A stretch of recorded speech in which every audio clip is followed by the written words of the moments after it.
జై శ్రీమన్నారాయణ. ఎవరు జ్ఞానవంతులు అంటే ప్రపంచ విషయాలు ఏం జరుగుతున్నాయని తెలుసుకొని వారే జ్ఞానవంతులు అని. మరి మనమందరం కూడా అన్ని విషయాలు ఉదయం లేచినాలముంటి ఏమేమో రాజకీయాలు అన్నీ తెలుసుకుంటూ ఉంటాం, కానీ మరుసటి రోజే మర్చిపోతూ ఉన్నాం. చివరికి మళ్ళీ వచ్చి బురదలో కాలు వేసినట్టు మన బ్రతుకులు అయిపోతున్నాయి. మనం ప్రతి ఒక్కరము కూడా ఏమేమి జరుగుతుంది మనము అనేది ప్రతి ఒక్కరము ఆలోచించాలి.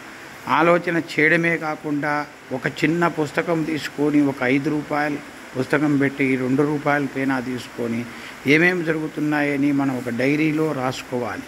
మన ప్రపంచ విషయాల మీద ఆసక్తి కలిగిన వాడే గొప్ప జ్ఞానవంతుడు అని మన వేదం చెప్తూ ఉంది.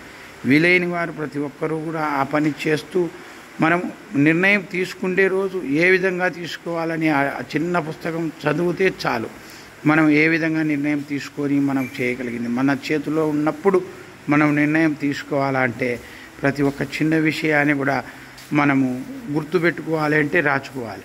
మనం గుర్తు పెట్టుకుంటాము అని అనుకుంటూ ఉంటాం, మరి వాళ్ళు చెప్పే మాటల వల్ల అన్నీ మర్చిపోతాం. నిన్న ఏమి ఆహారం తిన్నామో ఈరోజు మర్చిపోతున్నాం. కనుక ప్రతి ఒక్కరూ కూడా మన కళ్ళ ముందర జరిగే విషయాలు అటు అధికారులు కానీ ఎవరైనా కానీ ఏం చేస్తున్నారు ఎట్లా అనేది ఒక చిన్న పుస్తకం తీసుకొని రాసుకుంటే మంచిది అని నా అభిప్రాయం తెలియపరుస్తున్నాను. హరే కృష్ణ హరే కృష్ణ కృష్ణ కృష్ణ హరే హరి, హరే రామ రామ రామ హరే హరి.